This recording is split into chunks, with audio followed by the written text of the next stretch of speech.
Ova sınırlarında bulunduğundan iklim, bitki örtüsü, yerleşme ve tarımsal faaliyetler bakımından bulunduğu coğrafi bölgeden genel olarak farklı özellikler göstermektedir. Iğdır ili Doğu Anadolu bölgesinin Erzurum-Kars bölümünde yer almaktadır.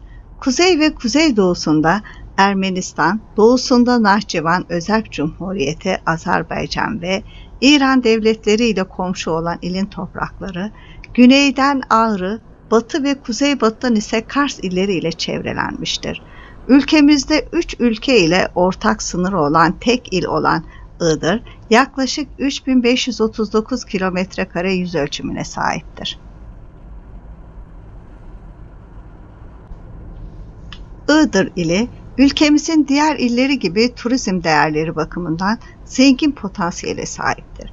Ancak gerek altyapı gerekse de tanıtım yetersizlikleri nedeniyle bu potansiyeli henüz istenilen düzeyde değerlendirilememiştir.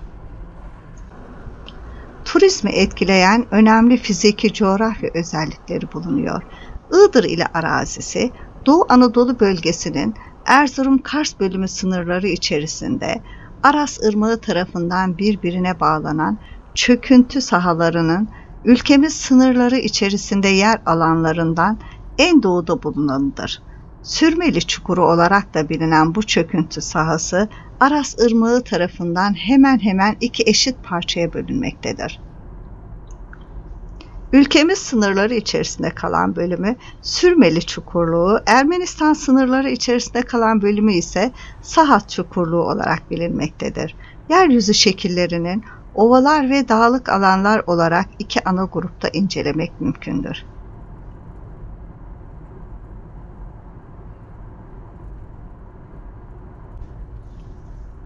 Bu morfolojik ünitelerden il sınırları içerisindeki ovaları genel olarak Sürmeli Çukurluğu içerisinde yer alan Iğdır Ovası oluşturmaktadır. Çöküntü alanının tabanını oluşturan Iğdır Ovası, ortalama olarak 800 ila 900 metreler arasında değişen yükselti değerine sahiptir. Aras Irmağı boyunca uzanan ova, Batı Iğdır, Doğu Iğdır ve Dil ovalarından oluşmakta ve 922 kilometrekare alana sahiptir. Sahip olduğu bu yüz ölçümle ovalık alanlar 3539 kilometrekare alana sahip il topraklarının yaklaşık %26'sını oluşturmaktadır. İl sınırları içerisindeki diğer yeryüzü şekillerini oluşturan dağlar, genelde ovanın güneyinde, kabaca doğu-batı doğrultusunda uzanan, Orta Torosların doğudaki uzantısı olan ve Munzur Dağları ile başlayıp Karasu Aras Dağları ile devam eden dağlık kütlenin doğudaki bölümlerini oluşturmaktadır. Büyük Ağrı Dağı 5137 metre ile Türkiye'nin en yüksek noktasını oluşturuyor. Bu sahalar kendine has iklim özellikleriyle yöresel klima alanı içine girmektedir. Genellikle kışları çok soğuk ve kar yağışlı, yazları ise sıcak bir karasal iklim hüküm sürerken Iğdır yöresi sahip olduğu özel konumdan dolayı bulunduğu bölgeye oranla kışları daha ılıman, yazları daha sıcak ve yağış miktarı daha az olan bir karasal iklime sahiptir. Iğdır ilinde genel olarak depresyon alanının alçak kesimlerinde görülen yarı kurak iklim koşulları, kuzey-güney doğrultuda yükseltinin artmasına bağlı olarak kademeli bir şekilde yarı nemli soğuk iklim koşullarına geçiş özelliği göstermektedir. Bu özelliklere bağlı olarak ağaç yetişme sınırlarının altında bulunan ve yarı kurak iklim şartlarının görüldüğü çöküntü alanında bozkır bitki örtüsü olan step vejetasyonu, yüksek kesimlerde dağ stepi ve alpin çayırlar mevcuttur. Aras Irmağı ve bu ırmağa katılan akarsuların kıyılarında elverişli yetişme ortamı bulan söğüt ve yabani iğde ağaçları görülmektedir. Ayrıca ovada tek tük ova kara ağaçlarına da rastlanılmaktadır. Iğdır ili toprakları ekonomik anlamda orman zenginliğinden büyük ölçüde yoksundur. Sadece Büyük Ağrı ve Küçük Ağrı dağlarının kuzey yamaçlarında huş ağaçlarından oluşan küçük koruluklar bulunmaktadır.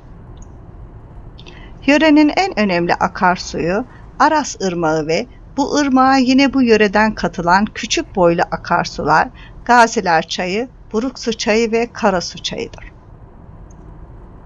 Prehistorik devrelere ait buluntulardan uzun süreye dair yerleşmeler bulunmaktadır. Iğdır Ovası'nda bulunan obsidiyen taş aletler, Mezolitik yontma taş devrin bölgede de yaşandığını göstermektedir.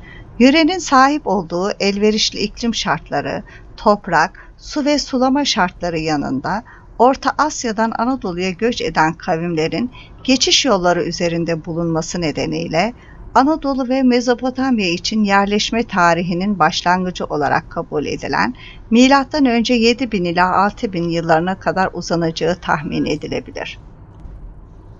Ağrı Dağı, Türkiye, Ermenistan, Azerbaycan ve İran devlet sınırlarının kesişme noktası yakınında yer almaktadır. Türkiye'nin en yüksek noktası olan bu dağ, Doğu Anadolu bölgesinde Erzurum-Kars Yaylası kesimini Murat Havzası'ndan ayıran, merkezi Sırt Karasu Aras Dağları'nın doğu ucunda yükselen büyük bir volkan konisidir. Dağın %65'lik kesimi Iğdır ilinde, %35'lik kesimi ise Ağrı ili topraklarında kalır. Ağrı Dağı, çevresi 128 kilometre, yüz ölçümü 1188 kilometre kadar olan geniş bir taban üstünde yükselen volkanik kökenli bir kütledir. Aslında bu tek bir kütle değil, Büyük Ağrı 5137 metre ve Küçük Ağrı 3896 metre adı verilen iki koni biçimindedir. Bu iki kütle birbirinden yükseltisi 2700 metreyi bulan Serdar Bulak Geçidi adlı boyun noktasıyla ayrılır. Ağrı Dağı'nın kuzeyinde, ortasından Aras Irmağı'nın geçtiği Iğdır-Erivan Ovası uzanır. Dağın kuzeyinde ise Doğu Beyazıt Ovası yer alır. Bunlardan kuzeydeki ova 800 metrelik rakımlarında deniz düzeyine daha yakın olduğundan Ağrı'nın özellikle kuzeyden görünüşü daha heybetlidir. Çünkü Iğdır Ovası üstünde birdenbire 4300 metreyi bulan bir yüksekliğe erişir.